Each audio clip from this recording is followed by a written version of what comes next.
வணக்கம் நண்பர்களே, மிக முக்கியமான ஒரு தகவல் ஒன்று வெளியாகி இருக்கிறது. ட்விஸ்டே வந்து பார்த்தீங்கன்னா, இப்ப இங்க தான் இருக்கு. சபாநாயகர் பதவி மிக முக்கியமான ஒரு நிலையை நோக்கி நகர்வை வந்து பார்த்தீங்கன்னா எடுத்திருக்கு.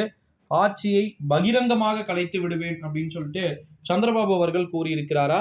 மிக முக்கியமான ஒரு தகவல் ஒன்று நமக்கு கிடைக்க பெற்றிருக்கு. எனக்கு வந்து ரயில்வே போஸ்டிங், ரயில்வே மினிஸ்டர் வேணும். அப்புறமா வந்து பார்த்தீங்கன்னா, ஃபினான்ஸ் மினிஸ்டர் வேணும்.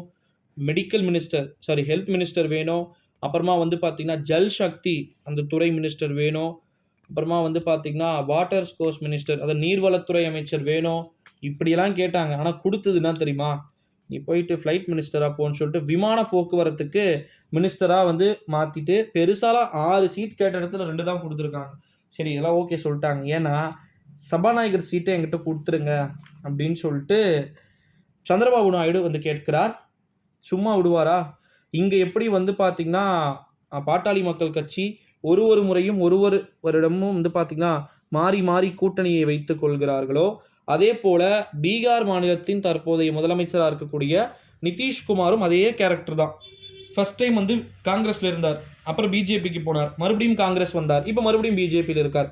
இப்ப மறுபடியும் காங்கிரஸ் போனா பிஜேபி கவர்ன்மென்ட் கவிழ்ந்துரும். மோடி வந்து பார்த்தீங்கன்னா, மீண்டும் தேர்தலை சந்திக்க வேண்டியது இருக்கும். சரி தேர்தலை சந்திச்சுட்டு மீண்டும் மோடி பிரைம் மினிஸ்டரா வருவார்னு பார்த்தா வாய்ப்பே இல்ல. மோடியே நினைச்சாலும் மோடியால இனிமேல் பிரைம் மினிஸ்டர் ஆக முடியாது. பிஜேபியில ஒரு ரூல்ஸ் இருக்கு. 72 1/2 வயசு ஆயிடுச்சுன்னா அவங்க அரசியலை விட்டு போயிடணும். பிஜேபி விட்டே போயிடணும். அதுதான் அவங்களுடைய ரூல்ஸ். அமித்ஷா இப்ப இருக்கலாமேன்னு கேட்டா, அமித்ஷாக்கு இப்பதான் 55.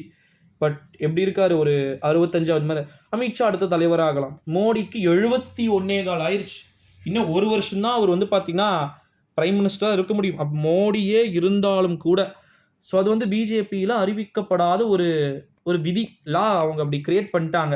இந்த ஏஜ் ஆனா நீங்க வெளிய போயிடணும். வெளியனா கட்சியில இருக்கலாம். எந்த ஒரு பதவியிலும் இருக்கக்கூடாது. ஓகேங்களா? அடுத்தவர்களுக்கு வழி விடணும் அப்படின்றது தான் அவங்களுடைய ரூல். இந்த ஒரு சூழ்நிலையில இத காரணம் காட்டி தான் 1999 காலகட்டத்தில முன்னாள் முதலமைச்சர் ஜெயலலிதா ஒத்த ஓட்ல வாஜ்பாயை வந்து பார்த்தீங்கன்னா, அத்தோட வீட்டுக்கு அனுப்பிச்சவர் தான். ஓகேங்களா? வெறும் ஒரு ஓட்டு டிஃபரன்ஸ்ல இந்த ஆட்சியை வந்து கலைச்ச பெருமை ஜெயலலிதாவுக்கு இருக்கு. அதே மாரி சபாநாயகர் பதவி கிடைக்கவில்லை என்றால், இந்த ஒரு வருஷம் ஆட்சி பிஜேபியை சேர்ந்த ஒரு லீடரே வந்து சொல்றார், ராமர்னு ராமர பூச்சியே தொங்கிட்டு இருந்தீங்களே, இப்போ உங்கள ராமர் 240க்குள்ள சுருக்கி விட்டுட்டாரே அப்படின்னு சொல்லிட்டு. ஓப்பனா பேசுறாங்க. சுப்பிரமணியன் சுவாமி இன்னும் ஓப்பன் ஸ்டேட்மெண்ட்டா சொன்னா 6 மாசத்துல ஆட்சி கலைஞ்சிரும்னு சொல்லிட்டு பிஜேபியை சேர்ந்த ஒரு லீடரே சொல்றார். என்ன பண்றது வேற வழி இல்ல. பிஜேபியை சேர்ந்த எனக்கே அசிங்கமா இருக்குன்னு சொல்றார்.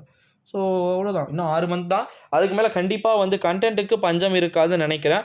பொங்கல் டைம்லயோ இல்ல அடுத்த மார்ச்லயோ ஒரு பெரிய தேர்தலை நம்ம சந்திக்க வேண்டியது இருக்கும்னு நினைக்கிறேன். ஸோ பார்க்கலாம் ஆட்சி எப்படி கலைகிறது அப்படின்னு சொல்லிட்டு. வீடியோவை மறக்காம வந்து எல்லாருக்கும் ஷேர் பண்ணுங்க.